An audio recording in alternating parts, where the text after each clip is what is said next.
Happy Sunday, everybody. I'm going to jump right into it. I have two great guests to talk about diversity and inclusion. How are you bringing diversity and inclusion to your institution? And there's a lot of people who don't even want to talk about it. Let's just talk about it. Let's talk to two experts who are fantastic at this. My name is Dr. Elsie Coe, and I'm the CEO and founder of Lead Physician Leadership Program for Physicians. And I am also the Chief Medical Officer of American Endovascular and Amputation Prevention. I'm going to be talking to you today, and with two guest speakers. We have Natalie Loeb. She's the CEO and founder of Loeb Leadership. She's been doing executive and leadership coaching for over 25 years and started herself the Loeb Leadership Group, which helps organizations over 20 years in all different kinds of solutions. It's a full service organization. And she has quite a record. I'm going to have her come on. Also, I have Natalie West coming on, and she is what a compliment. She has a fantastic history of being a amazing leader in. Let me just get her name right here. Tracey West. She's a director of diversity inclusion at WilmerHale, and she's also the former associate dean of diversity and inclusion at Boston College Law School. So together, they make a fantastic team. And without further ado, let me just introduce you to them. Hi, Natalie. Hi, Hey, Tracey. Elsie. Thank Thank you so much for being here. Pleasure. Thank you for inviting us. And Oh any my chance we gosh. get to talk about this topic, Tracey and I are in. That's for sure. Yeah. So this is a topic that's in the news a lot these days, and there's a lot of people uncomfortable talking about it. So how do you I have so many questions to ask you, but let's just start by let's define what diversity inclusion is, and let's see how can we make this easier for everyone to learn, and let's talk about some strategies of what people can do right now to make it easy. This sounds great. This is what we love to do. Absolutely. So can I just start off about just the distinctions? Go ahead, Trace. We hear a lot about what DEI, and people make assumptions. You know, when you talk about diversity, that's actually quantitatively, right? That's about the number, all right? And oftentimes, sometimes organizations are confused saying, oh, if I hire more blank, then it'll be better, right? It'll be easier. But there have been studies that have shown very diverse teams and organizations that are very dysfunctional because what's missing is the inclusion aspect. And what does inclusion mean? Inclusion means there's a sense of belonging, right? We're able to bring our full selves and as a result, our best selves, all of our ideas. And they always show leaders. And again, studies have certainly documented and confirmed over the years, the more diverse your teams are, the different ideas that are coming to the table. And that has a lot to do with experiences that people have and have not had, which is how we get to how do you become an inclusive org? It is more about equity. Cultural competency. Okay. And that's how you understand the various stakeholders, the various constituencies. And when you are able to fully understand and not be afraid of the differences, I'm not saying all the time, but there's sometimes in life when differences make a difference. Right. And we shouldn't, I think as humans, our comfort zone is to retreat from something that might be different and scary.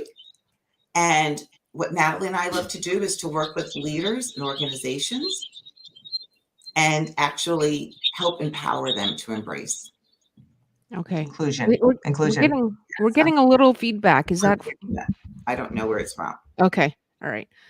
So Natalie, what do you have to say about that? Yeah, I was just going to hop in here a little bit. So let me see if I can highlight you. Okay, go ahead. Okay. Okay. In the work that we do, and to tell you a little bit more, Elsie. So Loeb Leadership, we've been in business over 25 years. We're a certified woman-owned business. I started it. I'm so proud of that.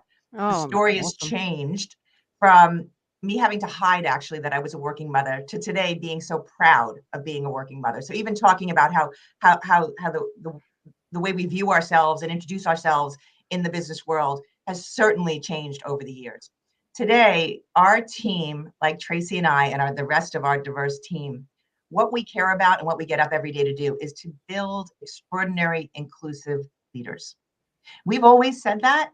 Now it's in vogue, but we recognize, and we always have recognized, that when you have a team of people with diverse thought, diverse backgrounds, different ways of looking at problems, tackling situations, because the world is so complicated today. When you can get those groups collaborating in a smart way, you can overcome anything. And that's what we need today. The Right. scary part is, as we know, when we look at many organizations, we hear a lot that people do value, as Tracey said, diversity, and they're focusing on numbers. That's one piece of the equation. And Tracey, you can talk more to that. I believe we're making some progress, certainly not enough, but some there. But often we find organizations that are beginning to recruit all different types of folks, but they really are challenged, Elsie, with having them stay and develop and Okay. grow within the organization. And a big part of what we notice around that is that sometimes people that are different, particularly leaders that are not used to, or I don't want to say used to, just aren't comfortable communicating with others that are different than they are. So they don't provide the appropriate feedback. They don't provide the appropriate coaching. People begin to feel devalued. And as Tracey said earlier, when you have an inclusive culture, you have a place where people feel as though they truly belong, their talents are valued, and they want to come and bring their best authentic self to work. Right. That's what we need today in America. That's what we need. And And just so when, I was going to say, Okay, we're just no, going to build that. oftentimes, I think what Natalie and I have observed is we see organizations trying to recruit for diversity, right? That's definitely, unfortunately, I don't like to say it this way, but it's like the flavor of the day, or in some ways. But you'll recruit for diversity, yet you're going to onboard to be just like we are, right? Bring you in. It's very superficial. Yes. Like, Yes. how do you can change and embrace, yet not lose your core values of an organization or your purpose. It's only going to make you better and stronger.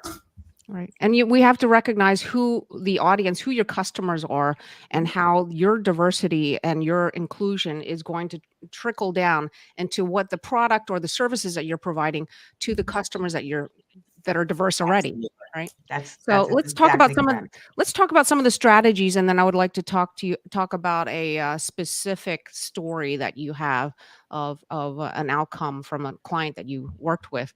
But can we talk about? Let's just go through like a 4-step, or 3 or 4-step ways of strategies that somebody can start doing what you're doing, what you're talking about, what you teach. So it's not, let me just say this a little bit about it, Elsie. It's not simple. Okay. It's not a simple process. All right. If there's anything in the world, I've been doing this work for 25 years within organizations. And actually it's probably a little more complicated today than it ever was. I mean, because there is this real high demand for creating these inclusive work cultures. And we still have, so I'm going to use the word mindsets, and Tracey can talk a little bit to that later, and how we help to shift or have people really self-evaluate their mindsets, because this is so much a part of it. But when we begin working with an organization, or a leader wants to start really thinking about, how am I going to create a place where I can attract the best talent, diverse talent, and make it a place where they want to bring their best and do great work, right? So they really need to think about, it's aligning the entire leadership team around this vision, if you will. So this is where leadership comes into it. Okay. Where we've seen some struggles is where you have maybe one leader or 2 leaders within an organization that are committed to it, but then a few others that say they are, but really aren't, right? So you have to start sort of working around that and figuring out why is this important to us? Why is diversity, equity, and inclusion important to us? What does it add to our business? Are we all aligned around that same reason? And I'm sharing that with you because we've seen some organizations that tell us they're aligned and all the leaders are on board. And as you start to do the work, if they're not, guess what happens? It falls apart. Nothing happens. Okay. And it's exactly, which is what we've seen. Yeah. Oftentimes organizations feel as if, okay, we're going to hire a DEI professional and they're going to solve all our problems. That's right. Well, it's, we can't stay in these different silos. To be successful and sustainable, yes, you need a DEI lead that's going to help educate, right? Everyone needs to be on board. Everyone has to be on board, and leaders have to welcome the hard part of the skill set. This is a skill building opportunity. This is not, your IQ. I mean, you can, like any skill, learn. but you have to practice. So let's Yeah. talk about the skills, Natalie. Let's lay out Yeah. my 4 So, step. and we're gonna, I want to get there. Just a couple of things I want to add first when we talked about, getting the leaders aligned. The second thing you want to do is you want to assess to what extent is your organization ready for change. Okay, Mhm. that's another piece of this, Elsie, because when you're creating an inclusive culture, you're requiring, or you're going to, I won't say push people through, but you're going to start having people really have to start thinking about what kind of change they may need to make, and whether that's behavior or skill, as Tracey's talking about, or whether that's a mindset shift. You Mhm. have to sort of assess the readiness for change. Mhm. And there are ways to do that. And Okay. then once you see, like, okay, I think this organization, I put this in place, we've talked to enough people, we see that for the most part, we can move them through a journey and we can go Mhm. through it together. Mhm. Then you have to create this roadmap, right? And so part of that roadmap is starting to assess, as Tracey's saying, so where are these mindsets of our folks? Usually we start with leaders. And where are their skill sets when it comes to diversity, equity, and inclusion? Do you ever turn down somebody, Natalie, because they aren't ready and they don't Yeah. have the mindset? Elsie, in the world of coaching, which is what we do, people ask me all the time, does leadership coaching work? And here's what I say. It works when the coachee, the person being coached, is coachable. When they Yep. have a growth mindset, when they want to learn, there is Mhm. nothing that can't be accomplished. When Yep. the organization, the boss, and the sponsors want to see it happen, we Yes. can get through any hiccup or bump. Yep. So when people want it, it happens. When people don't want it, there's where we're starting to get stuck. Right. Okay. Yeah. And then we'll have to figure that out. See, Tracey nodding, right? This is where we You can are. try This a is little bit with some tools to see, can we move this absolutely. forward? And if not, we're not going to want to waste people's time or money. We want That's to move the on to the answer is yes. clients that You want to do make a turn difference. people down. You do turn people down, which I would too, because I've had some potential clients come to me and say, you know what, Elsie, I've gone as far as I can go. I'm like, you're like 38 years old. There's no way you've gone as far as you can go. So I understand. I understand. So So interesting. Yeah, that's called a yeah. fixed mindset. I'm not sure if you're Yeah. familiar It with Carol is. Dweck's work, mindset, right? And the Fixed real versus growth. difference is, right now, I was going Yep. to say, the real difference is I wake up every day ready to embrace the world and learn something new. Yep. I have been in this arena working in the DEI space for over 15, almost about 20 years, give or take. Mhm. Even though, again, I'm an attorney, I'm a trained attorney. I Mhm. practiced for many years as well. But at the end of my day, before I go to bed and I reflect, I review, what have I learned? What have I learned either about others or most importantly about myself? Yep. And Yep. I carry that. And I think that's something which we just have to start reassessing how we interact.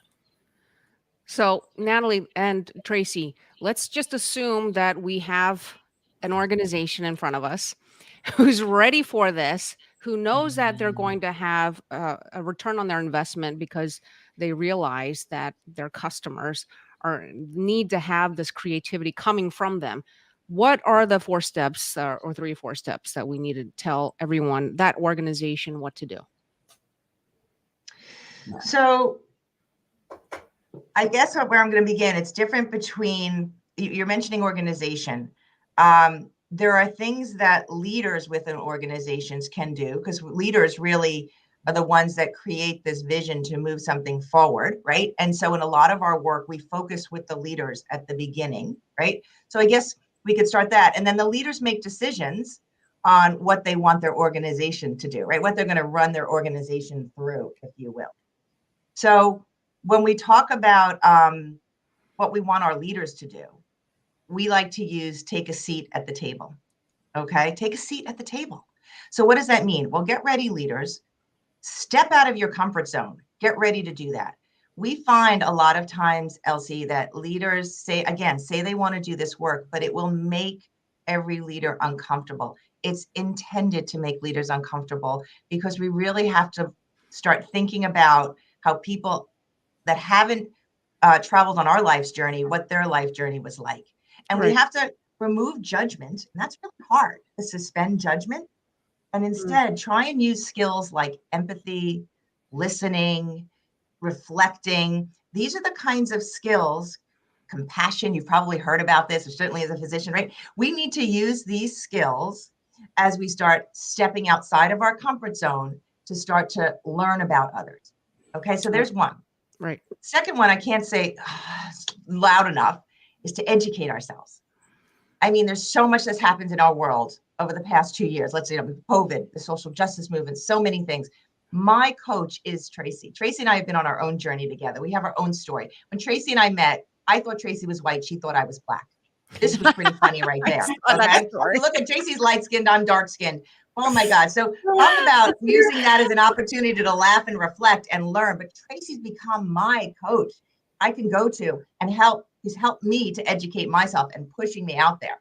And there's so many ways to do that. I know Tracey's going to talk to that later. And Tracey comes to me too. And I'll say, Tracey, this is what, let me tell you something, how the white woman's lens is looking at this right now.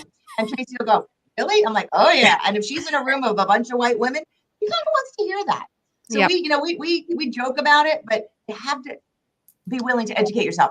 I think you need an Asian person on your team. Absolutely right, Joy. We do. But it's so much fun, Elsie, when we get there. And I was on a call yesterday with a group. This happened to be a law firm, a group of partners, and it was so interesting afterwards when I got off. And some of our coaches that are all diverse, we debriefed about a conversation. Yep. The black female coach heard something different than the black male coach heard, than the white male coach heard, than the white female. All heard different things. Yeah. And that goes back to our experiences and how we perceive, and the fact that you're in a safe zone where you can talk about it, you will grow. Right. Educate yourself and knowing that everyone has a different perspective and that you need to be a little bit open-minded about saying, what else is there that I'm not thinking about? And curious. Okay. Open-minded and curious. I will so say that. The third piece we like to say is you have to start holding yourself accountable for really thinking about the behaviors you're displaying, because behaviors and words matter. And when you're a leader, people are watching you all of the time. So thinking about, if you want to create an inclusive culture, if you really have people within your organization and you're starting to want to create this environment where people feel valued, well, demonstrate value to others, right? Demonstrate again, what talent do you bring? Tell me, let's learn a little bit about what your perspective is. Let them bring that in there. And guess what, leaders, sit back and listen. I keep using that term, listen. But these are the, you have to start using certain behaviors. We can talk about more of those. Certainly we do when we train our leaders. But you have to hold yourself accountable. The worst thing a leader can do is say one thing and do another. Right. Credibility is lost. You want to do this work, you got to start holding yourself accountable. And you also have to be comfortable with being vulnerable enough to actually say, I made a mistake. That's right. Exactly. Sorry. I've Humility. learned. Right, exactly. Right, and in some professions, that's more difficult than others. Certainly, Let me tell you, in the physician world, it was really hard for me to come out of this training and have that humility of, because we're experts in our field. We are standing on the pedestal. People put us on the pedestal. So for us to come down from there and say, you know what, I don't know, and please help me, is I think a fantastic step to learning all these things. Absolutely. And it's okay to say, I'm not sure I got that right. Yeah. Particularly when you may be speaking to someone and you realize later it didn't land the way you intended it to land. Right. I can tell you how many times I've said to somebody, you know what, I'm not sure that landed the way I intended it. Right. Can we replay that one? Right. Or what did you hear? And these are the types of things. This is the kind of work that happens in an inclusive culture. People are talking to each other. Learning the right language is key. I mean, you don't have to be super perceptive right now. Like, you're still in your own zone, but if you learn the language, it opens up things to your mind. It's a cycle. So yeah. And I'll tell you, it's what's really interesting, Elsie. I can't tell you how many people now, clients, colleagues, particularly white males and females, that come to me and they're frightened to say anything because they think they might say the wrong thing. Yeah. And they've been conditioned like that, right? And as Tracey was saying before, we have to be able to make a mistake, but also be in a culture where if a mistake is made, someone will not judge or attack, but they'll say, ooh. We need to change Let me tell you how that landed. We just need to change the mindset from cancer culture to educate culture, right? Or to correct culture. I mean, everyone is this, you slip, you make a mistake, and then people automatically make assumptions about you, which, as Natalie was saying, that's what is really, I think, the driving force to having folks stay more so back and more reserved and more risk adverse with taking a chance and learning. Yeah. Thank you. So let's Elsie, go to the last one. We need to Okay. end this podcast very soon. Okay, sure. So the We can talk all T day. stands for training others. So if you're a leader, Mhm. right? Training others. And with Tracey and I feel really strongly that we're training others around the difference between equity and equality. Okay, this is a lot of people confuse them or think they're the same thing. And so, and I don't mean a 3-minute online training course. I mean being really intentional and thinking about how we're going to introduce this concept of the difference between equity and equality and what that's going to mean for our workplace. So Tracey, I'm going to toss this to you to describe those differences for us, because I know it's something very near and dear to the work you do. Well, no, there's a distinction, because equality is, okay, yes, we have an option for everyone to do whatever, to show up at the game and to watch and observe. We all have seats. There's this diagram that I used, this picture, which shows, seats, you have a chance, you're behind the fence, but everyone has a seat. The downside is everyone might not be the same height and have the ability to actually observe and enjoy and participate. So what does that mean? We might need different resources for some in our organization versus others. It doesn't mean that we're favoring anyone or not. We're trying to bring everyone to a level playing field. And sometimes that's where I think you feel some of the inner tension. People saying, oh, such and such are getting special favor, special accommodations. Oh no, she dropped for a second. Oh, okay. Well, I can pick up. I know what where Tracey is sometimes when you listen and you start to really suspend judgment, you will find that certain folks may need a certain way of either being communicated to, or a little additional training, or have a talent to bring that we didn't know was already existing. And so it's not about treating everybody the same, Elsie. It's about understanding what people need, Yep. so we can give them that support, coaching, or whatever it may be, so they can contribute their fullest to the organization. Right. I And when you saw see that happening, a video on somebody who said that they give out T-shirts to their employees, but not everyone can fit a small, medium, large, extra large T-shirt, and sometimes we need to think of other ways to make it equitable, right? So that maybe you give them another paraphernalia, you give them a keychain, or you give them you give them gloves or something, or a hat, so right? that they can be part of this culture building tool that they're Yeah, using, and that yeah. makes it equitable.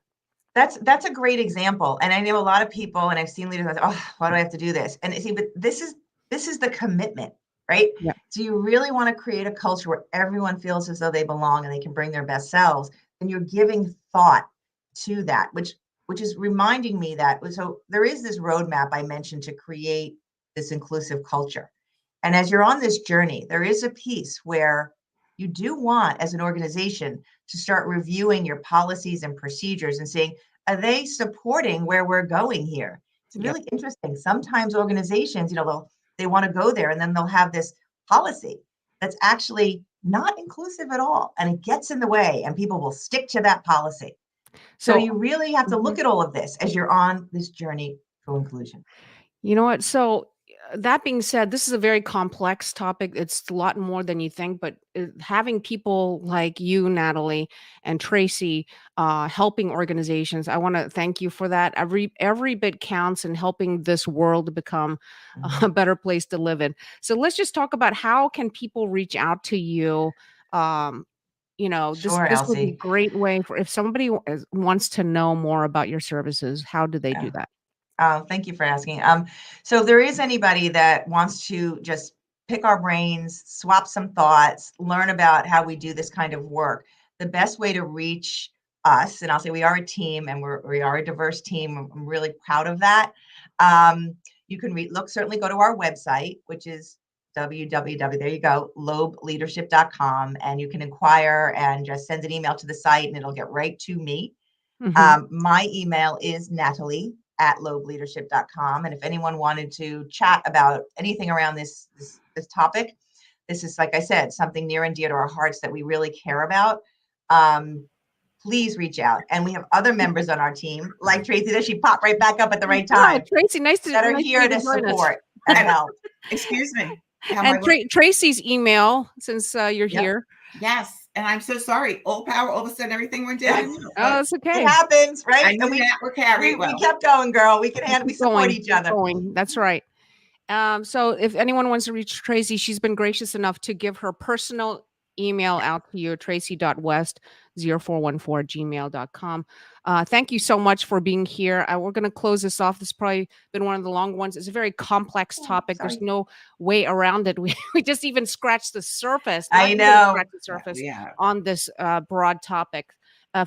Also, reach out to me if you have a topic that you want to talk about leadership that relates to physicians. info@drlcco.com. I appreciate it if you reach out to me. Also, check out my website if you're interested in getting leadership training yourself as a physician, leadphysician.org, or for your physicians. What would you say, guys, are your last words of wisdom that you want to tell everybody? That's a good one. I should be ready for that right away. But I would just say, keep an yeah, open Tracey, mind. Keep an open mind. keep an open You know, mind. Embrace learning. If Embrace. your brain's working, you have biases. Challenge That's them right. internally. Ask Challenge your thinking, embrace the learning. And I would say go and read a book or watch a movie or listen to a podcast from somebody that you normally wouldn't listen to or watch. Find someone different, read their story. see what you Immerse learn. yourself in an environment where you're uncomfortable, and it's okay. And say it's okay. It's okay. You know? Find a new friend that Don't be doesn't look afraid like to you. reach out, right, and ask for help. Yes, absolutely. So thank you so much, guys, for this. I appreciate it. Thank you, every guys, for watching and supporting and sharing this video with people who you think might benefit. Check out our YouTube channel under Lead Physician LC Co. to learn more about all these wonderful videos that I have with people who volunteer their expertise to teach people about leadership. Thank you, everyone. Have a wonderful Sunday. See you next Have a time. great day, y'all. Bye-bye.